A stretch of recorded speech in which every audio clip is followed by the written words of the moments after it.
Unión Europea celebra la octava cumbre de la Comunidad Política Europea. Durante el encuentro se defendió reforzar el pilar europeo de la OTAN y reducir la dependencia en energía, seguridad y suministros, entre otros temas. Portavoz iraní rechaza las presiones de Estados Unidos en Hormuz y critica las exigencias de Washington, mientras en el Líbano el ejército israelí continúa los bombardeos en el sur del país, que suman más de las 2.600 víctimas mortales.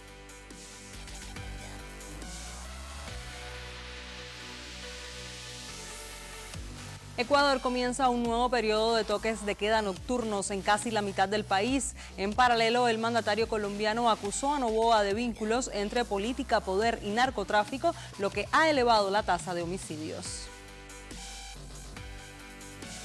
Saludos, bienvenidos a El Mundo Ahora con los adelantos de las noticias más relevantes de esta jornada. Ya comenzamos, acompáñenos durante los próximos 27 minutos de programa.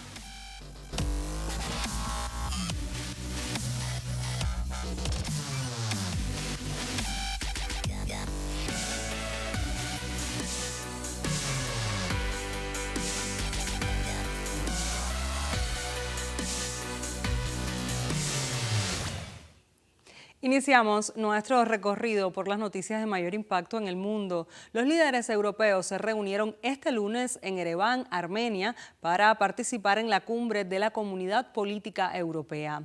Al evento asistieron representantes de 48 países del continente y Canadá como país invitado. Se trata de la octava cumbre de la Comisión Política Europea, foro creado en 2022. En esta ocasión, el lema de la reunión fue Construyendo el futuro, unidad y estabilidad en Europa. También este martes la UE celebrará la primera cumbre bilateral con Armenia. La mayor novedad fue la presencia de Carney, el primer mandatario no europeo invitado a la reunión. Fuentes comunitarias destacaron que las razones son evidentes, ya que Canadá comparte con Europa la misma visión sobre geopolítica y seguridad y la creencia en un orden internacional basado en normas y anclado en el derecho internacional y el multilateralismo. Carney respondió que en un mundo más peligroso y dividido, Canadá se está acercando cada vez más a los socios y aliados europeos y destacó que la cooperación en defensa, energía y tecnología busca construir un futuro más seguro y próspero a ambos lados del Atlántico. Bienvenido, Mark. La creciente multipolaridad mundial exige una alianza múltiple. En todos estos aspectos, Canadá no solo comparte nuestra visión, sino que es un socio cercano. En enero pasado, Carney dio un discurso que fue leído como un desafío a Trump, aunque sin nombrarlo. En el foro de Davos dijo que el mundo no está en una transición, sino que atraviesa una ruptura. Por eso, las potencias medianas deben actuar conjuntamente. Si estas no están en la mesa de negociaciones, serán el plato principal de las más poderosas, dijo entonces. Nuestros valores compartidos nacen de esa historia común: libertad, Estado de Derecho, democracia y pluralismo. Canadá siempre ha defendido estos valores, desde nuestra pertenencia a la coalición de los voluntarios como uno de los mayores contribuyentes per cápita a Ucrania, hasta nuestro liderazgo de la brigada de la OTAN en Letonia, nuestra creciente cooperación con los países nórdicos, el Reino Unido y Alemania, en materia de seguridad en el Ártico. El mandatario apoyó a Groenlandia ante las amenazas de Trump de hacerse con el territorio danés, uno de los episodios de mayor tensión entre los atlantistas. Los asistentes a la cumbre hablaron de una política de seguridad y defensa independiente para Europa, un gesto más de la relativa autonomía de los europeos y ahora de Canadá respecto a Washington.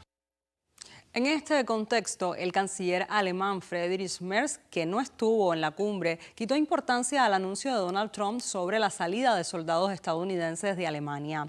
Merz aseguró que no hay conexión con sus críticas a la estrategia estadounidense en Irán, que era cuestión de tiempo que Washington moviera tropas, porque así estaba ya acordado con el anterior presidente Biden. Recordemos que Donald Trump amenazó con retirar soldados de Alemania el miércoles, después de que Merz afirmara el pasado lunes que Washington Washington no tenía una estrategia de salida coherente en su conflicto con Irán y que Teherán estaba humillando a toda una nación en las negociaciones de paz. El viernes, el Pentágono anunció la retirada de unos 5.000 soldados del país, mientras que el propio Trump advirtió el sábado que serán muchos más. Por su parte, el ministro de Exteriores de Alemania, Johann Wadephul, afirmó que la capacidad de disuasión de la OTAN en Europa se mantiene sólida a pesar de la reducción prevista de tropas estadounidenses durante una intervención en Atenas.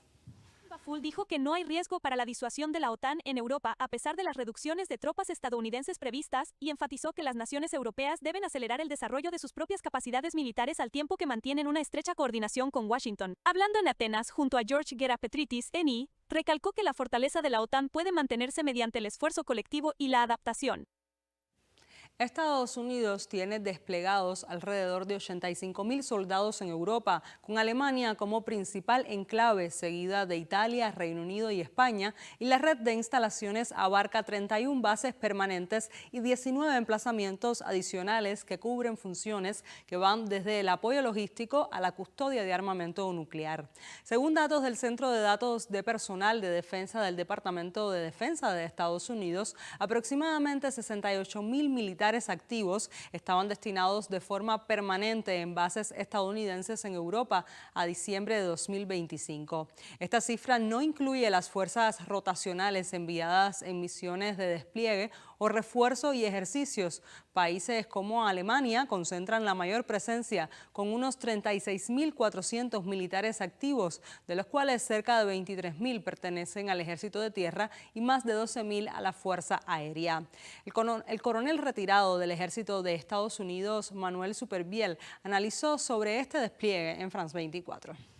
Pero quisiera también agregar algo que no se habla mucho, pero que es muy importante. La Casa Blanca tiende a decir que los Estados Unidos ya lleva décadas apoyando, pagando y soportando a las fuerzas de OTAN para el beneficio de los países de Europa. Eso es cierto hasta cierto punto, pero lo que no se dice es que ese arreglo, el que tenemos de OTAN, fue creado por los Estados Unidos para el beneficio de los Estados Unidos también, no solamente para el beneficio de Europa. Es decir, que al fin de la Segunda Guerra Mundial, la Unión Soviética estaba ahí mismo en la frontera. Sí, yo recuerdo cuando ingresé en el ejército, ¿no? Que estaba la Unión Soviética tenía la mitad de Europa.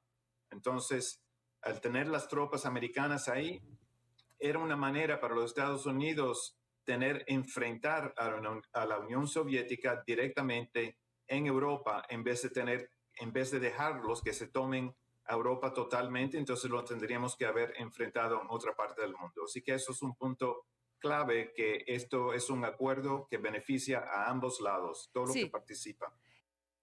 Ante este escenario, la Unión Europea quiere enviar un mensaje de fortaleza y unidad con la relación de esta cumbre. En un panel de alto nivel con la participación del primer ministro británico Keir Starmer, el presidente francés Emmanuel Macron, la primera ministra italiana Giorgia Meloni y la presidenta de la Comisión Europea Ursula von der Leyen, los líderes debatieron sobre la guerra, la migración, la energía y el futuro estratégico de Europa. Uno de los principales peligros a los que nos enfrentamos es una aceleración del enfrentamiento, especialmente entre China y Estados Unidos, lo que podría poner de manifiesto mucho más rápidamente algunas de estas dependencias y dejarnos en una situación difícil. Creo que ahora tenemos que dar un paso adelante. Eso significa pasar de nuestra capacidad de reaccionar a nuestra capacidad de anticiparnos. Eso significa que tenemos que centrarnos mucho más en nuestra estrategia a largo plazo. Y este tipo de debates son muy útiles para eso.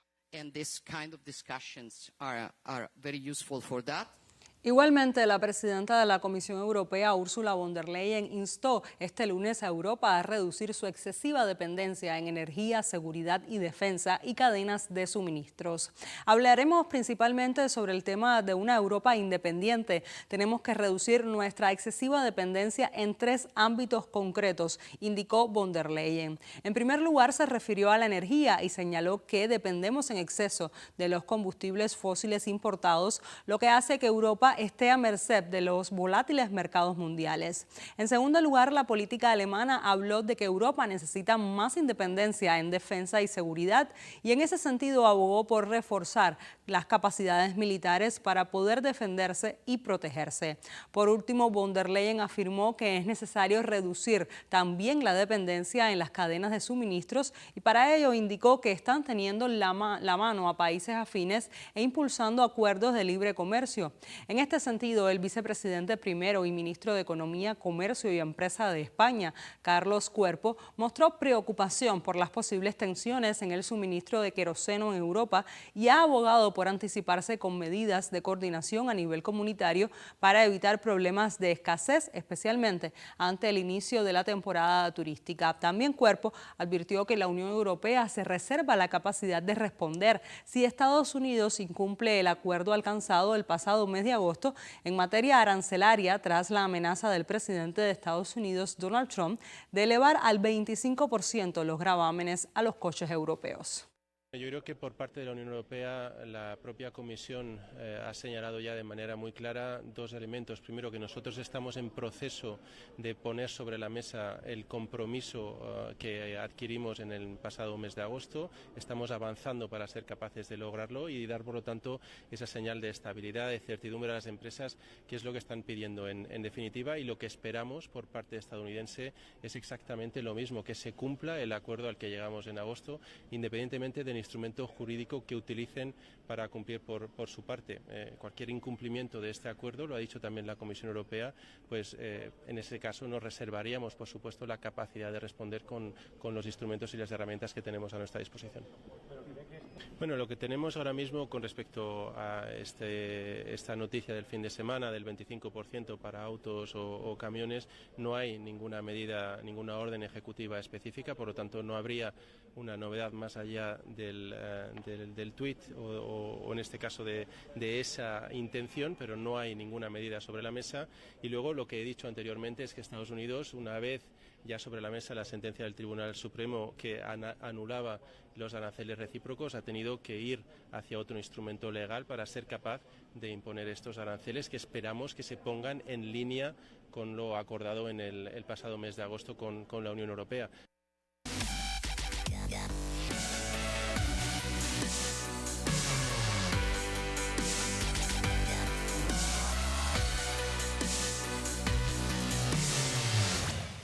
Cambiamos de tema. El Cuerpo de Guardianes de la Revolución Islámica de Irán informó este lunes que ningún barco comercial o petrolero ha pasado por el estrecho de Hormuz sin permiso de la nación persa en las últimas horas. El mensaje difundido advierte a las embarcaciones no intentar cruzar por Hormuz sin la autorización de Teherán. Además, avisaron que cualquier movimiento contrario a los principios declarados por la Armada del Cuerpo de Guardianes enfrentará graves riesgos y los buques infractores serán detenidos por la fuerza. Las declaraciones responden a afirmaciones del gobierno de Estados Unidos que dijo que liberará el movimiento de barcos en el estrecho este 4 de mayo. Hispan TV reportó que el Mando Central de Estados Unidos ha señalado en una breve nota difundida este lunes en redes sociales que 2 buques mercantes con bandera estadounidense han transitado con éxito a través del estrecho de Hormuz y continúan sus viajes de forma segura. Ante las presiones estadounidenses, Irán sigue negándose a ceder. Teherán advierte incluso de que cualquier paso por la fuerza por el estrecho de Hormuz supondrá el fin del alto el fuego, tal y como informa la televisión estatal iraní. Advertimos a cualquier fuerza armada extranjera, en particular al agresivo ejército estadounidense. Si tienen la intención de acercarse al estrecho de Hormuz o de penetrar en él, serán blancos de ataque. Irán reacciona así a la operación bautizada como Proyecto Libertad, anunciada el domingo por Donald Trump en su red social. Los detalles siguen sin estar claros, pero el presidente estadounidense buscaría desviar a los buques fuera del estrecho. Países de todo el mundo han solicitado la ayuda de Estados Unidos para liberar a sus buques bloqueados en el estrecho de Hormuz. Este conflicto no les concierne en absoluto.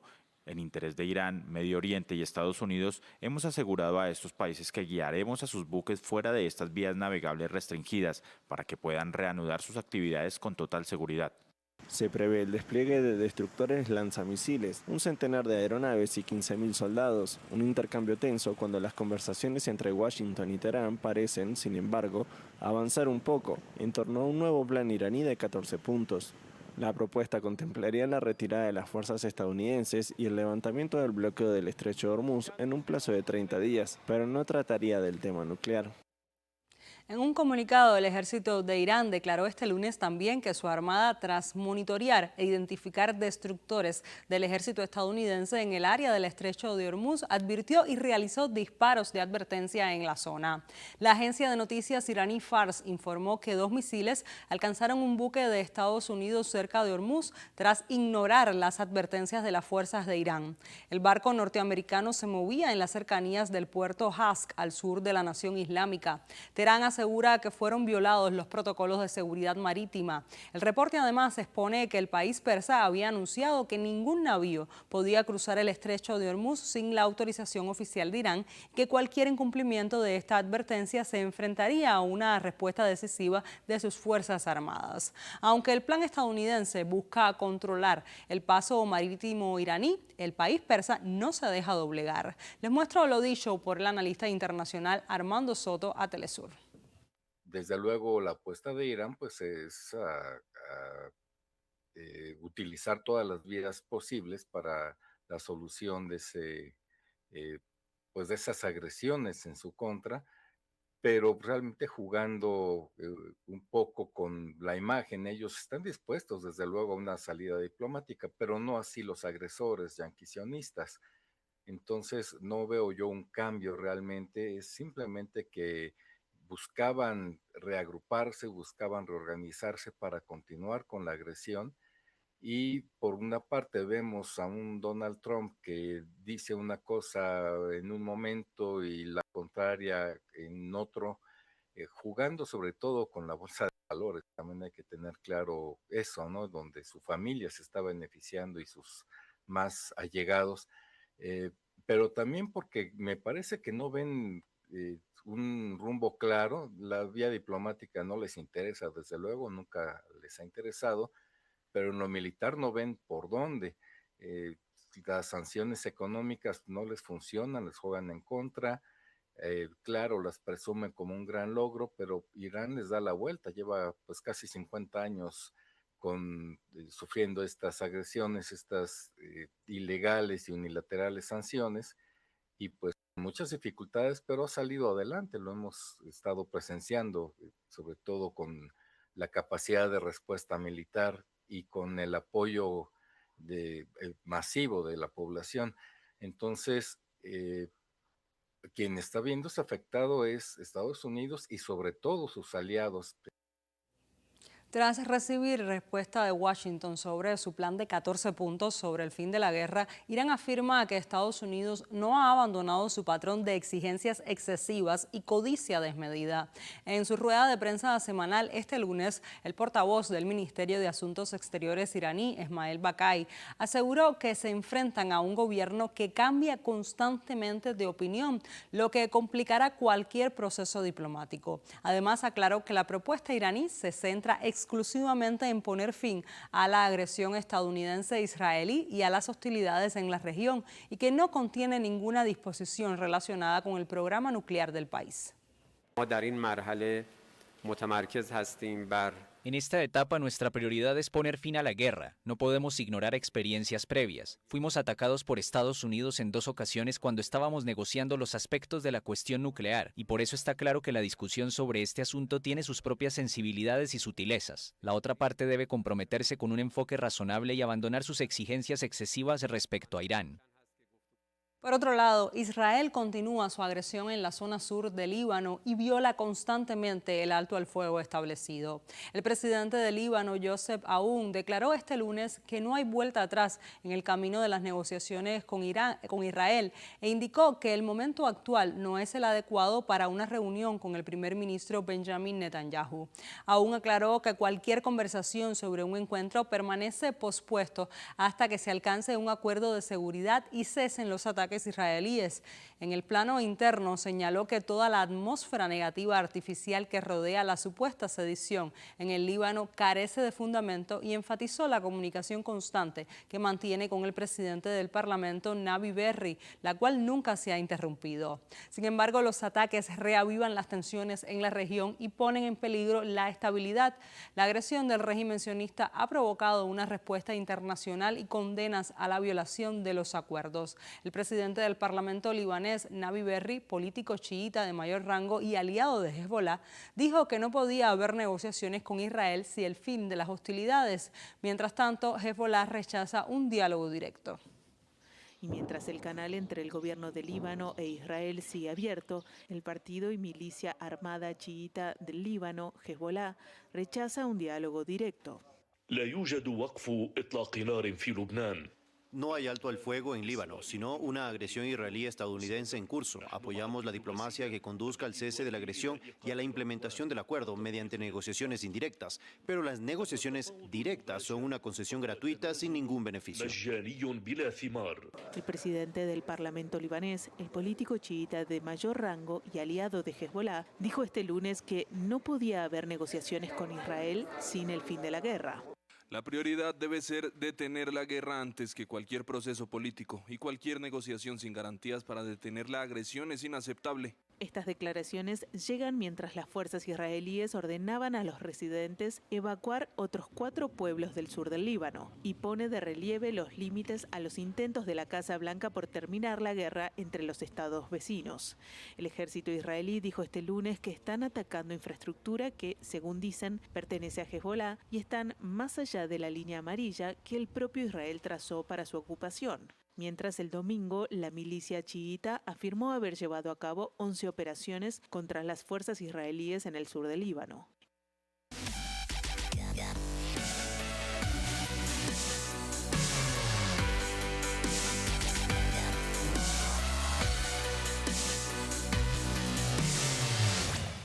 Pasamos ahora a América Latina. Ecuador se encuentra bajo un nuevo toque de queda nocturno en 9 provincias y 4 cantones, una estrategia del gobierno para supuestamente enfrentar la violencia y el crimen organizado. La medida dispuesta por el presidente Daniel Noboa mediante el decreto 370 regirá cada día hasta el 18 de mayo entre las 11 de la noche y las 5 de la mañana. Durante ese horario solo podrán circular personal de salud, miembros de la fuerza pública y trabajadores vinculados a la gestión de riesgos, emergencias y desastres. La disposición se enmarca en el estado de excepción vigente que también suspende derechos como la inviolabilidad de domicilio y de correspondencia, lo que permite allanamientos por parte de la fuerza pública.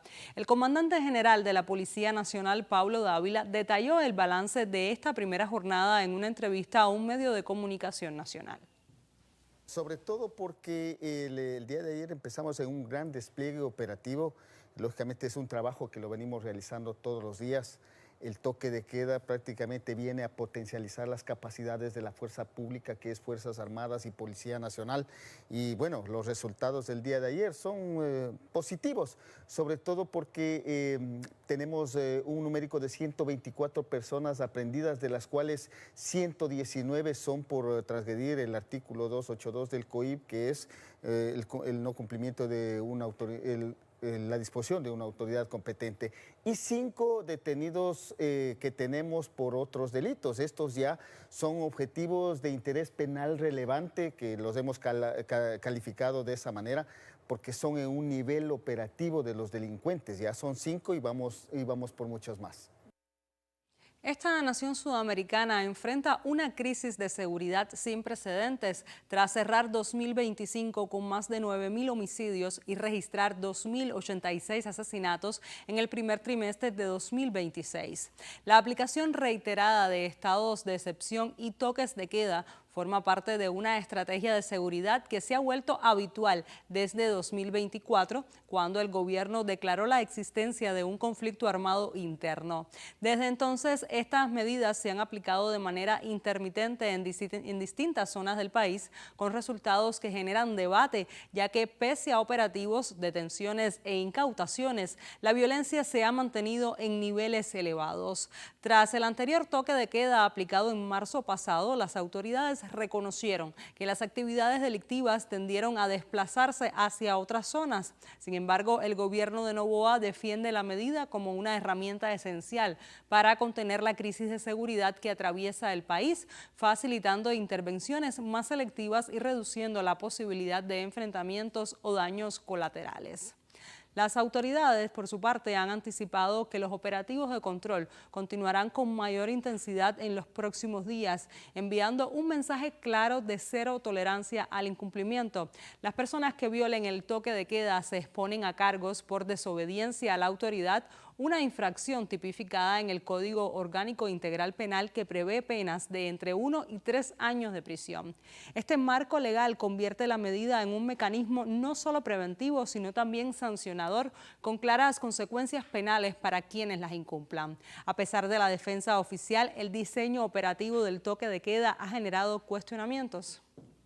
Las autoridades reportan una reducción del 14% en homicidios frente al mismo periodo del 2025. Analistas cuestionan la narrativa oficial.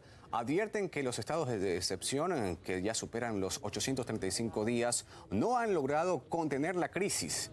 La violencia afecta de forma crítica a los menores de edad. Se registra un adolescente asesinado cada 14 horas, una cifra vinculada al reclutamiento del crimen organizado. Además, según las cifras oficiales, el país cerró el primer trimestre del 2026 con más de 1.800 muertes violentas. El abogado, historiador y economista Ludwig Álvarez Rengifo sostiene que Ecuador enfrenta niveles de inseguridad sin precedentes. Añade que el gobierno debe desdolarizar la economía de la nación para reducir el lavado de dinero proveniente de Estados Unidos y reorientarla al refuerzo de la seguridad. Definitivamente que un país más seguro no es el que más estados de excepción o estados de emergencia o militarización, en este caso de la población, produce, por una simple razón. Ecuador en el 2017 no tenía ningún tipo de estado de emergencia o de toque de queda en el país, y en el año, a partir del 2022, vemos una seguidilla de estos eventos, y lamentablemente la inseguridad pasó de unas tasas impresionantemente bajas, 5.1% de homicidios por cada 100.000 habitantes, a nada más y nada menos tener en este momento 51 por cada 100.000. Es decir, Ecuador es mucho más peligroso inclusive que el propio Haití, de tal suerte que este tipo de circunstancias no favorece absolutamente en nada para tener más seguridad, para poder dejar de tener sicariatos, homicidios, secuestros, extorsiones y todo acto de tipo delictivo. Primero que nada, Ecuador debe desdolarizar su economía para dejar de ser ese aliciente donde se puede lavar dinero proveniente de los Estados Unidos de norteamericano y sean bancarizados en territorio ecuatoriano, en primera instancia. Fundamentalmente, Ecuador necesita reorientar su política económica. En lugar de tener 12.000 millones de dólares destinados al servicio de la deuda, tanto interna como externa, a lo que es el pago de intereses y a la amortización de capital.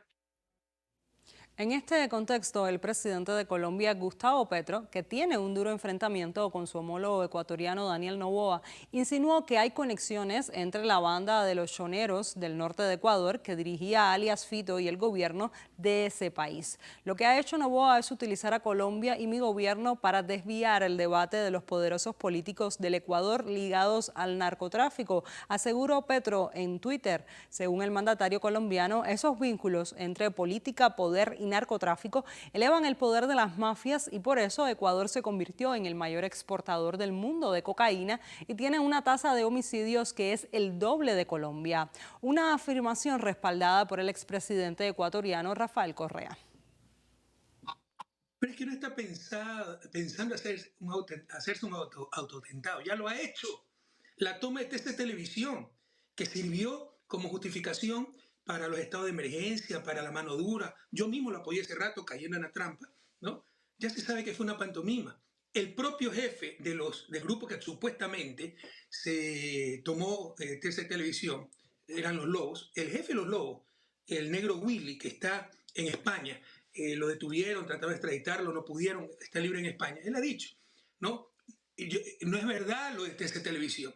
Y el que narcotraficaba con nosotros se llama Noboa. Y le dimos plata para la campaña. Y no pasa nada. los medios le cubren todo acá, porque Ecuador no tiene prensa libre e independiente. Tiene una mafia mediática para mantener el status quo y para hacer politiquería, hasta que pase el peligro. Ya no hay correísmo, ya no hay peligro, ahí sí se vuelven los grandes demócratas, ¿no? Pero mientras tanto están dispuestos a cualquier cosa. Entonces no es que estamos elucubrando, no estamos hablando, conjeturando, no estamos hablando de hipótesis, estamos hablando de realidades. Luego explotaron varias bombas en Guayaquil, sobre todo en mi ciudad natal, una de ellas en la bahía. Pero como las cámaras son del municipio, se logró pues filmar el culpable del atentado. Se lo siguió hasta su casa, se lo detuvo y a los 3 minutos llega un Porsche Cayenne de Bananera Novoa, de Novoa Trading, la empresa de Novoa. ¿Qué hacía ese carro en la casa del sospechoso? Lo dejaron libre. ¿Sabe lo que dijeron? Le incautaron celulares, pero que no pudieron abrirlo porque no le dieron la clave. Cuando le da la gana abren lo que sea. Esta vez no pudieron abrir el celular del principal sospechoso filmado poniendo la bomba, huyendo a su casa, regresando a su casa. No lo pudieron abrir porque no dio la clave. Entonces es evidente que este señor es capaz de todo y que ya ha realizado autoatentado. Hubo otra bomba en Mall del Sol, ¿no? Pero cuando se denunció el caso Porsche, pararon los autoatentados por el momento. Pero en todo caso, ellos aplican, entendamos, la doctrina del shock. Puede ser que hay una crisis, no creada por ellos, una crisis real, crisis de seguridad. Pero no es que quieren combatir la crisis, solucionarla, quieren administrarla en función de sus objetivos políticos y geopolíticos.